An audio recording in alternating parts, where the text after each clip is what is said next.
Start करते हैं अपना next topic, types of element. तो टाइप्स ऑफ एलिमेंट स्टार्ट करते हैं, बड़ा इंपॉर्टेंट टॉपिक है और आपको इसमें न्यूमेरिकल भी मिलेंगे, थ्योरेटिकल क्वेश्चन भी मिलेंगे। टाइप्स ऑफ एलिमेंट थोड़ा सा लंबा टॉपिक है।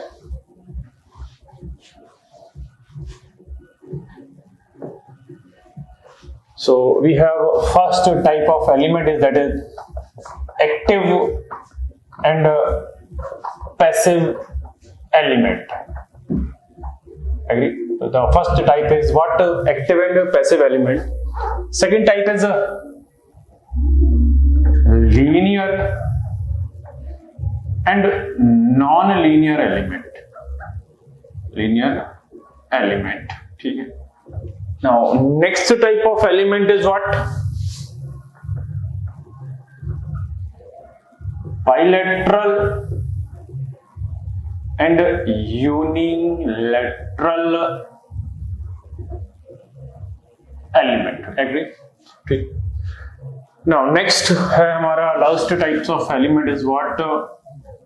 Lumped and distributed element.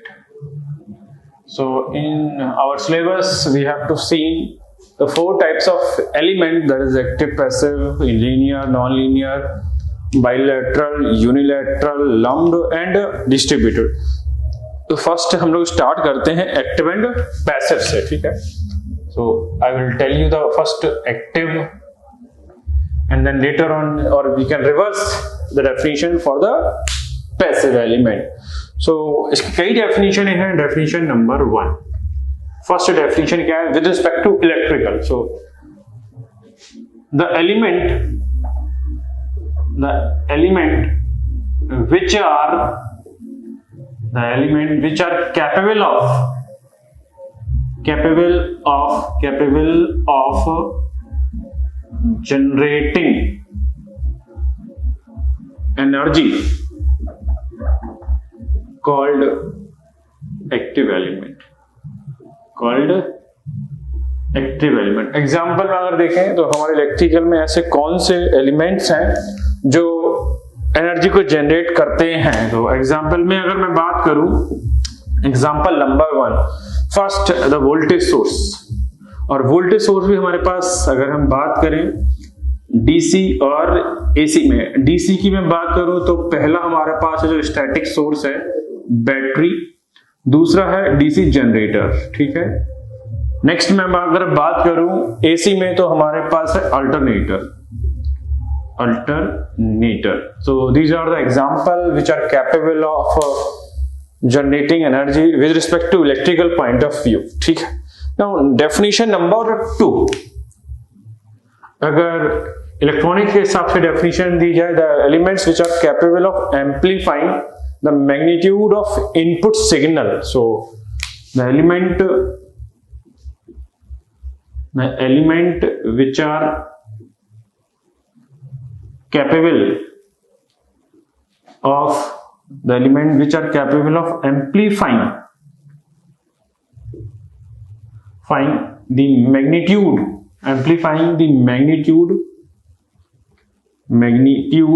of input signal, ठीक है। ऐसा कौन से लोग हैं जो इलेक्ट्रॉनिक्स में आपके इनपुट सिग्नल के एम्पलीट्यूड को या मैग्नीट्यूड को एम्पलीफाई कर देते हैं? अगर देखा जाए तो मेरे पास जो 2 लोग हैं, first one is BJT, that is transistor, and the next one is MOSFET family, and last one is op amp. So option में ध्यान रखिएगा, कभी कभी क्या होता है इलेक्ट्रिकल वाले एलिमेंट्स को नहीं लिखते हैं, इलेक्ट्रॉनिक्स वाले को लिख देते हैं। तो हमारे पास अभी तो 2 डेफिनेशन हुई। The elements which are capable of generating energy is called active element। मैंने इलेक्ट्रिकल के हिसाब से एग्जांपल दिया, वोल्टेज सोर्स, ठीक है। और हाँ, करंट सोर्स भी एग्जांपल में लिख सकते हैं यहाँ पर, ठीक है।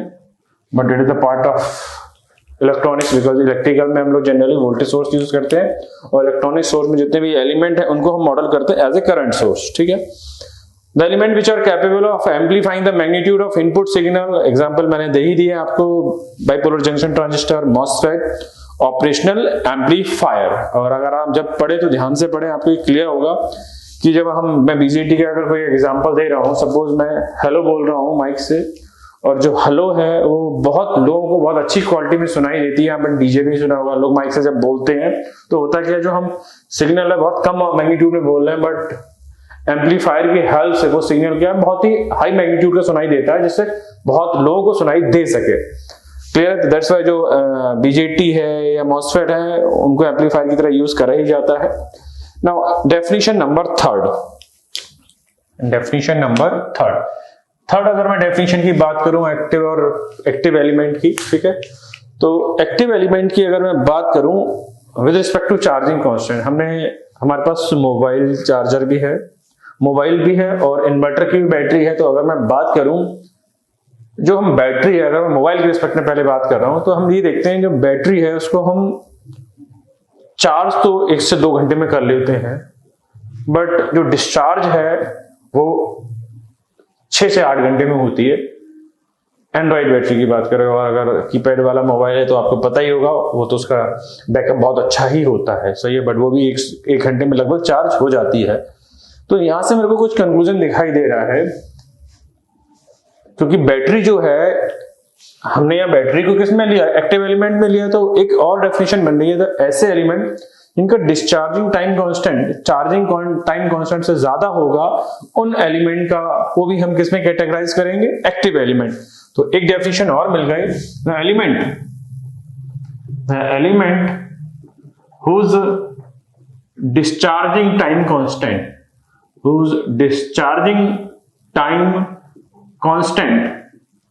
is greater than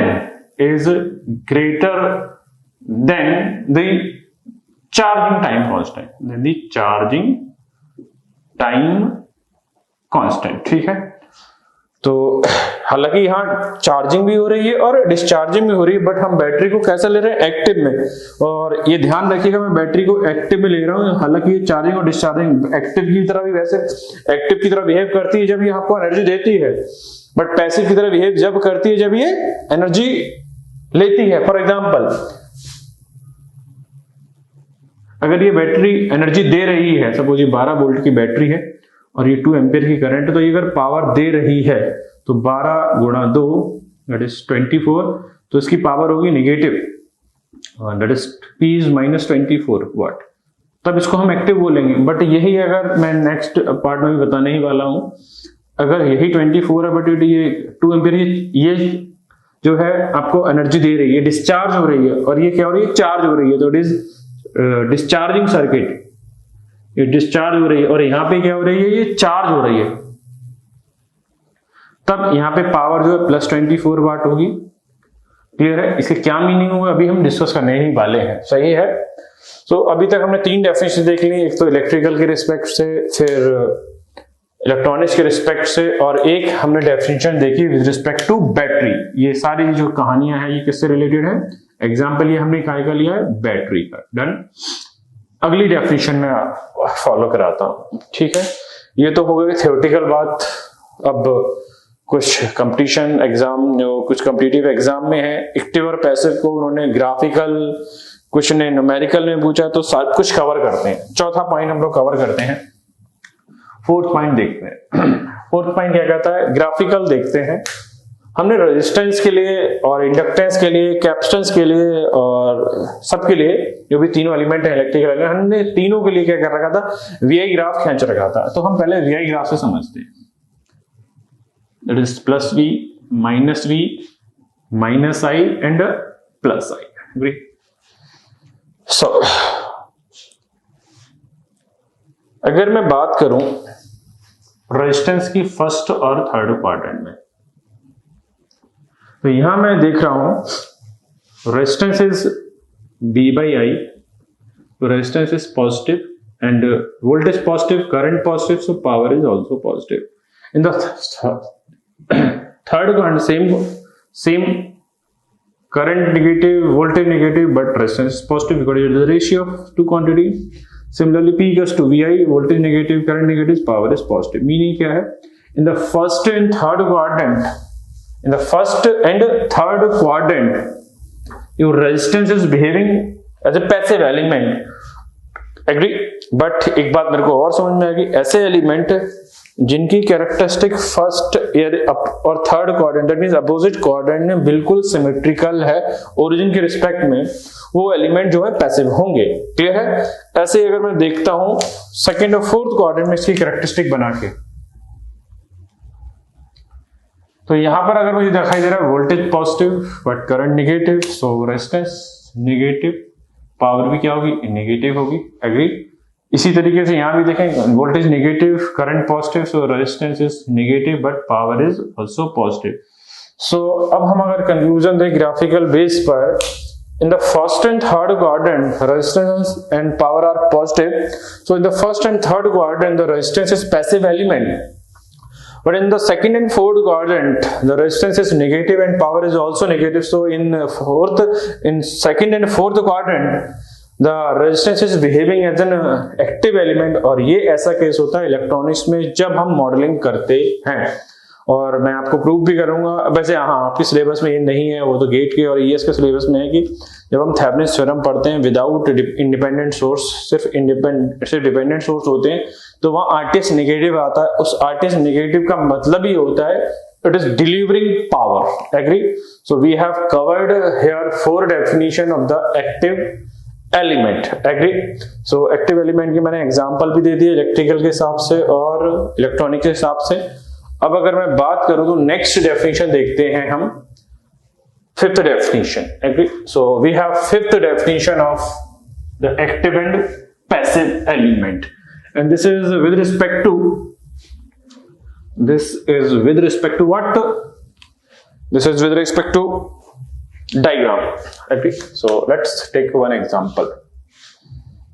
Definition number 5 of active and passive element. Now what we see, we take just one example, 12 volt, and it is 2 ampere. I take example, ठीक है. Second I take 12 volt battery, but it is current in. अब concentrate करिएगा इसी चीज पर, एक चीज में और मैं बना ले रहा हूं। So it is R, it is plus minus 12 volt and it is coming out 2 ampere. It is same thing R, but it is minus, this is plus, sorry इसको अपोजिट कर देते हैं, यहां से करंट प्लस, ये minus, ये 12 volt और ये 2 एम्पीयर। ठीक है, दोनों सर्किट सेम ही है बट उनको बनाने का रिप्रेजेंटेशन जो है वो अलग है। नाउ अब जरा ध्यान से सुनिएगा, कंसंट्रेट करिएगा।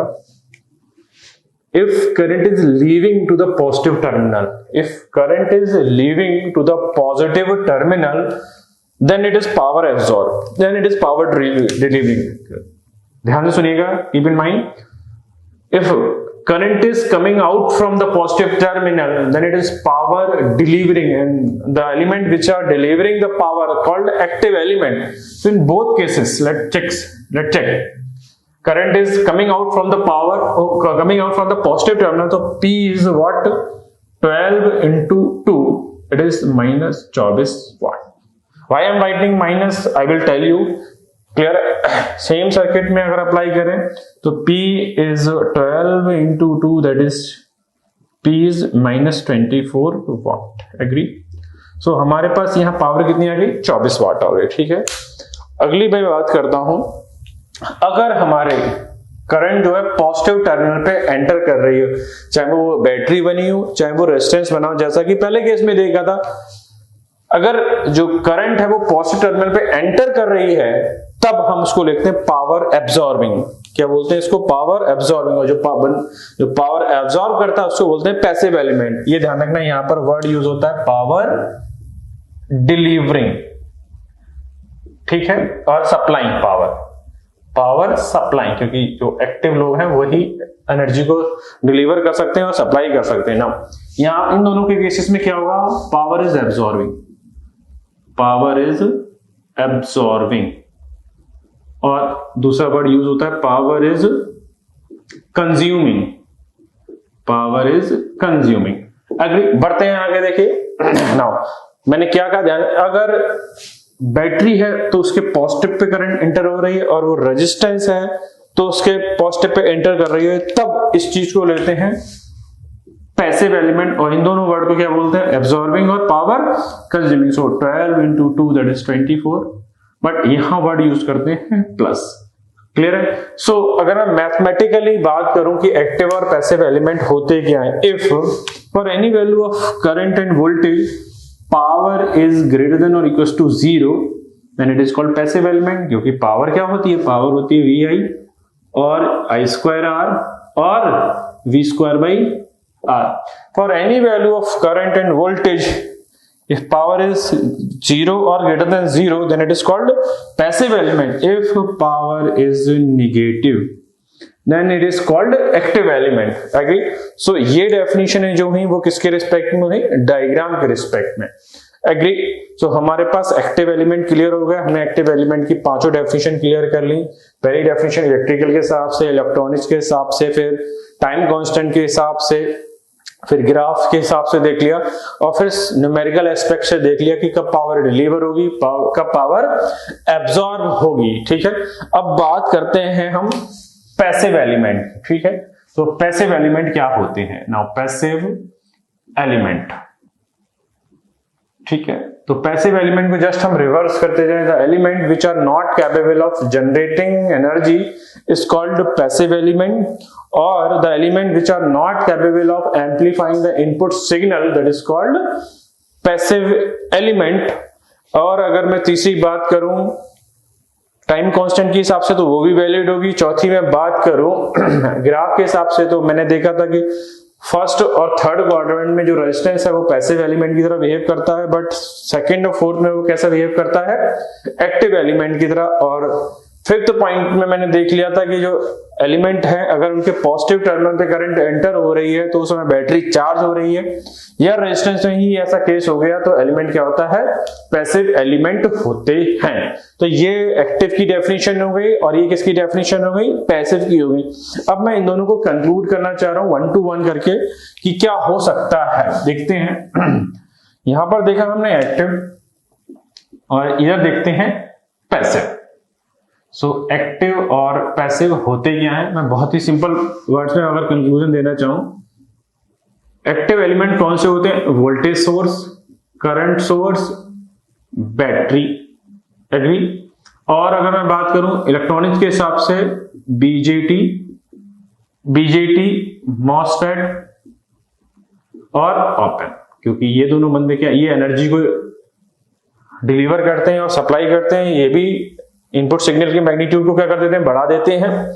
तीसरी मैंने क्या बात करी, तीसरी मैंने बात की बैटरी के चार्जिंग और टाइम कांस्टेंट से, वो इसी में इंक्लूड हो ही गई है, बट इन जनरल ये ध्यान रखना बैटरी जो एक्टिव एलिमेंट ली जाती है। एग्री? तो इस चीज को मैं अभी क्वेश्चन की हेल्प से लूंगा। अगली बात मैंने देखी थी, जो एक्टिव एलिमेंट है, जो रेजिस्टेंस है, वो सेकंड और फोर्थ क्वाड्रेंट में कैसा बिहेव करता है, एक्टिव एलिमेंट की तरह, क्योंकि यहां पर रेजिस्टेंस नेगेटिव होता है, पावर भी क्या होती है, नेगेटिव होती है। ठीक है, पांचवी अगर मैं नेक्स्ट बात करूं तो एक्टिव एलिमेंट में जो सिनारियो है वो ये है, प्लस से करंट बाहर आनी चाहिए। एग्री?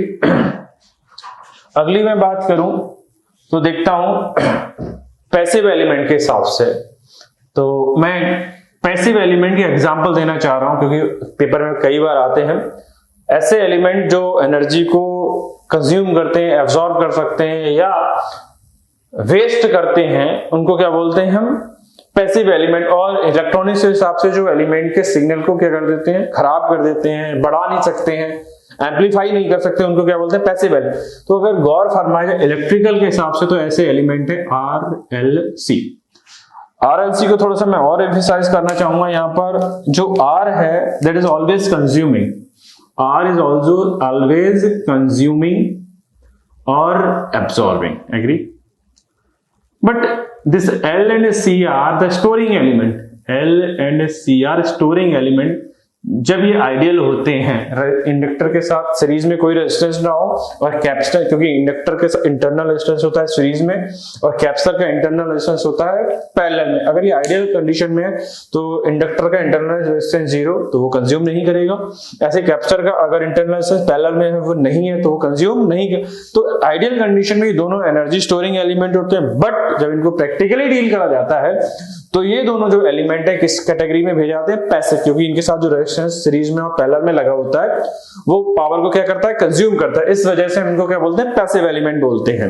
ये तो गई इलेक्ट्रिकल के हिसाब से बात। अगर मैं इलेक्ट्रॉनिक के हिसाब से दूसरे पॉइंट को बात करूं तो दूसरा पॉइंट क्या होगा? हमारे पास इलेक्ट्रॉनिक में एक ही ऐसा एलिमेंट है जो इनपुट सिग्नल के एम्पलीट्यूड को एम्पलीफाई नहीं करता है, इसका नाम है डायोड। तो डायोड किस में कैटेगरी में आएगा?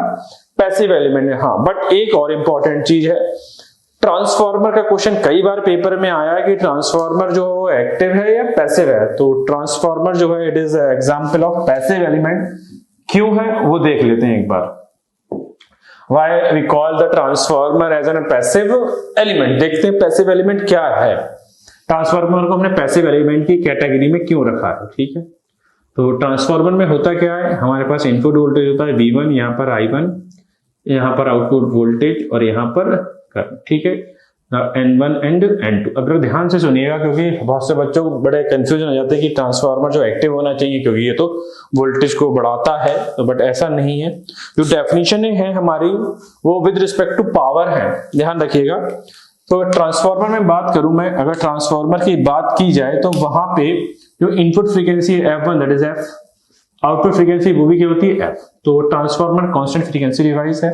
बट ट्रांसफार्मर की खास बात क्या है, जितनी पावर इनपुट पर आती है उतनी ही पावर कहां जाती है? आउटपुट पे आती है। So input power is equal to the output power in case of ideal transformer. और जो बंदा पावर को इनहेंस नहीं कर सकता है उसको पैसिव कहा जाता है। कि यही रीजन है कि जो ट्रांसफार्मर है वो पैसिव एलिमेंट है, क्योंकि ट्रांसफार्मर अगर आपने क्वेश्चन कर रहे हो जो केवीए रेटिंग पावर है S, वो दोनों में केस में सेम ली जाती है, चाहे आप इनपुट की कैलकुलेशन करें चाहे आउटपुट की कैलकुलेशन करें। इस वजह से जो ट्रांसफार्मर है उसको हमने क्या में लिया है? पैसिव एलिमेंट में। अब हम तीसरी बात चेक करते हैं, जैसे हमने रेजिस्टेंस के लिए की थी ग्राफिकल बेस्ड, ठीक है। यहां पर देखते हैं तो यहां पर अगर मैं देखूं रेजिस्टेंस जो है सेकंड और फोर्थ क्वाड्रेंट में तो है एक्टिव एलिमेंट। अगर बट रेजिस्टेंस को देखा जाए तो रेजिस्टेंस जो रेजिस्टेंस है फर्स्ट और थर्ड क्वाड्रेंट में, यहाँ पे आपने देखा था पॉजिटिव, यहाँ पे पावर भी कैसी आती है? पॉजिटिव। रेजिस्टेंस यहाँ भी थर्ड क्वाड्रेंट में पॉजिटिव और पावर भी कैसी आती है? So in first and third quadrant the resistance is passive, but it is not a general case, it is a special case. In general your resistance is passive element. जब तक आपसे कहा ना जाए या ग्राफ ना बनाओ तब तक आप क्वेश्चन को मार्क ना करें, क्योंकि जनरली जो रेजिस्टेंस है वो पैसिव है। स्पेशल केस का मतलब था मॉडलिंग की जाती है, जब हम डिपेंडेंट सोर्स की मॉडलिंग करते हैं तब ये पैसे जो रेजिस्टेंस है नेगेटिव आ जाता है, तब हम इसे कहते हैं ये एनर्जी एक्टिव एलिमेंट की तरह बिहेव कर रहा है। ना फोर्थ पॉइंट देखते हैं, अगर मैं एक्टिव और पैसिव की बात करूं, इफ एक्टिव में क्या था, अगर पॉजिटिव से करंट आउट हो रही है तो ये पावर डिलीवर कर रहा है और सप्लाई कर रहा है। बट यहां क्या कहानी थी, अगर 12 वोल्ट की बैटरी है उसके पॉजिटिव टर्मिनल पे करंट एंटर हो रही है तब ये पावर कैसी ली जाएगी? पावर ली जाएगी पॉजिटिव। और इसको बोलते हैं डिस्चार्जिंग केस, इसको क्या बोलते हैं? Charging case. बट यहाँ ये डिस्चार्ज हो रही है बट यहाँ ये चार्ज हो रही है, बट है तो ये एक्टिव एलिमेंट। तो ये ध्यान रखिएगा कि ये दोनों में है, बट प्रायोरिटी से किसमें दी जाएगी? एक्टिव में दी जाएगी। तो ये होल समरी हो गई about the active and passive. हमने सारे एग्जाम्पल भी देख लिए कि पैसिव के RLC होंगे, डायोड होगा और ट्रांसफार्मर होगा। ट्रांसफार्मर मैंने लिखा नहीं है, मैं लिख दे रहा हूं यहाँ पर। जो ट्रांसफार्मर है वो कैसा है? एक पैसिव एलिमेंट है, ये ध्यान रखिएगा। सो ये हो गया आपका related to active and passive element. इसमें एक दो न्यूमेरिकल कर लेते हैं तभी हमारा टॉपिक कंप्लीट हो जाएगा। इसके बाद हम लोग लीनियर और नॉन लीनियर एलिमेंट पे देखेंगे। डन। स्टार्ट करते हैं अपने numericals on active and passive element, ठीक है। सो फर्स्ट न्यूमेरिकल स्टार्ट करते हैं। क्वेश्चन क्या है? For the circuit shown in figure find the power deliver by 2 volt source. So check करते हैं ना। पावर निकालने के लिए ध्यान रखना आप लोगों को करना क्या है, जो बैटरी है उसके पास करंट पता होना चाहिए, जो करंट सोर्स है उसके पास वोल्टेज पता होना चाहिए, और जो रेजिस्टेंस है उसकी वैल्यू ओम में होगी, या तो आई पता कर लीजिए या वी पता कर लीजिए या दोनों पता कर लीजिए। ठीक है, स्टार्ट करते हैं। Solution number 1। So if you see the 2 volt and 1 ohm are in parallel. So if you see 2 volt and 1 ohm are in parallel, this is plus, this is plus, this is plus, this is minus, this is minus. So current in 1 ohm is what? 2 by 1, that is 2 ampere. Agree? So it is a 2 ampere. Now this is in parallel. Agree? तो diagram को एक बार और बना लेते हैं जिससे कि थोड़ा सा और क्लियर रहे, क्योंकि वहां पर हौच पौच हो जाएगा। 2 1 ओम, यहां पर हमने 1 एम्पियर निकाल ही लिया है, और ये रहा आपका 1 एम्पियर, और ये रहा आपका 3 ओम। अब जरा थोड़ा सा ध्यान से रखिएगा, क्योंकि ये दोनों पैरेलल में है, तो इस ब्रांच का जो वोल्टेज हो गया वो हो गया 3 वोल्ट।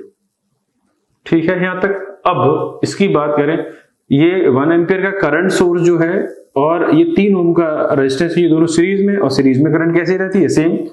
करंट जिस डायरेक्शन से चलती है वो टर्मिनल प्लस और उसके अपोजिट वाला माइनस, क्योंकि current in always flow from positive to negative terminal in the element according to the passive convention.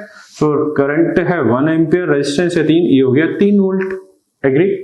सो अगर मैं करंट सोर्स के अक्रॉस वोल्टेज निकालना चाहूं, तो मान लिया मैंने ये V है और मैं KVL लगाता हूं, तो V -3 -2 = 0। तो करंट सोर्स के पास आ गया 5 वोल्टेज सोर्स। ठीक है यहां तक। अब जरा ध्यान से सुनिएगा ये बात, मैं थोड़ा सा दोनों चीजों को अलग कर रहा हूं, कौन बंदे एक्टिव हैं और कौन बंदे पैसिव हैं। ठीक है यहां तक। तो एक्टिव और पैसिव को निकालने का मैंने क्या तरीका बताया था? अगर बैटरीज है या सोर्स है तो उनके पॉजिटिव से करंट आउट हो रही है तो उन्हें एक्टिव बोलते हैं, और अगर उनके पॉजिटिव पे करंट इन हो रही है तो उनको बोलते हैं पैसिव। ऐसे ही रेजिस्टेंस के केस में अगर करंट है पॉजिटिव टर्मिनल से एंटर कर रही है तो उसको पैसिव बोलते हैं, और इसका उल्टा, इसका रिवर्स होगा तो वो कैसा होगा? Active.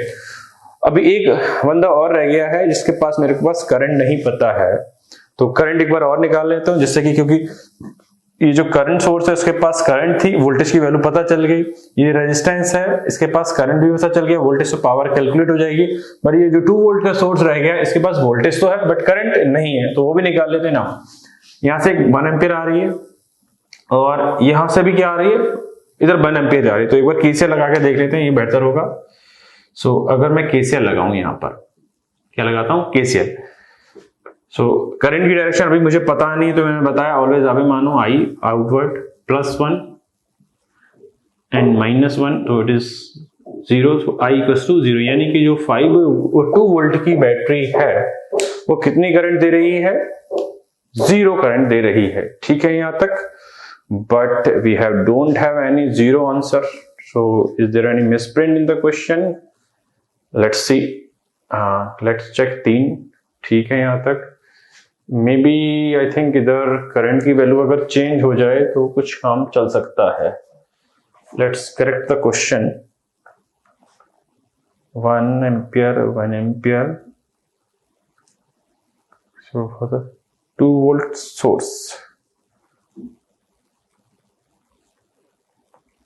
okay, so I have done mistake. No, mistake नहीं है यहाँ पर थोड़ी सी कैलकुलेशन प्रॉब्लम हो गई। नहीं, ठीक है। सो यहाँ पर मैंने गलती कर दी, क्योंकि यहाँ पर 2 एम्पियर करंट थी, इसको थोड़ा सा मैं ठीक कर दे रहा हूँ। So it is -1 coming from the 1 ampere, 2 is outgoing, और मुझे यहाँ की डायरेक्शन पता नहीं है कि इधर से इधर जाएगी, इधर से इधर जाएगी, तो मैं हमेशा अभी मानूंगा, मैंने बताया ही है। सो I = आ गया यहाँ से -1। ठीक है, -1 क्या इंप्लाई कर रहा है? मैंने माना है अवे, बट एक्चुअल में करंट आउट जा रही है, तो यहाँ पे जो करंट होगी वो ये होगी 1 एम्पियर। नाउ अब जरा ध्यान से रखिएगा, मेरे पास सब वोल्टेज सोर्स के पास करंट है, करंट सोर्स के पास वोल्टेज पता है, और रेजिस्टेंस के पास मुझे दोनों चीजें पता है। तो चेक करते हैं कि जो 2 वोल्ट की बैटरी है, P of 2 volt source, check करते हैं करंट जो है पॉजिटिव से आउट हो रही है तो ये एक्टिव की कैटेगरी में जाएगा, और एक्टिव की कैटेगरी में जाएगा तो 2 into 1, बट माइनस से शो करते हैं इसको, 2 वाट हो गया, तो ये एक्टिव एलिमेंट है। ठीक है, पैसिव एलिमेंट की क्या कैटेगराइजेशन होता है, एक्टिव को और देख लेते हैं। पॉजिटिव से करंट आउट हो रही है, yes, so 1 ampere is also an active element, so voltage is 5 but current is 1, so it is 1 into 5, that is 5 watt, but ये भी माइनस का। ठीक है, यहां पर रेजिस्टेंस देखते हैं, रेजिस्टेंस जो है उसके पॉजिटिव में करंट क्या हो रही है, एंटर हो रही है, सो P of 1 ohm, हमारे पास जो करंट है वो 1 है, और सॉरी करंट जो है हमारे पास कितना आया था, करंट आया था 2 एम्पियर, करंट जो आया था वो 2 एम्पियर आया था, और रेजिस्टेंस कितना है 1, तो हम अप्लाई करते हैं I square R, so I का स्क्वायर दैट इज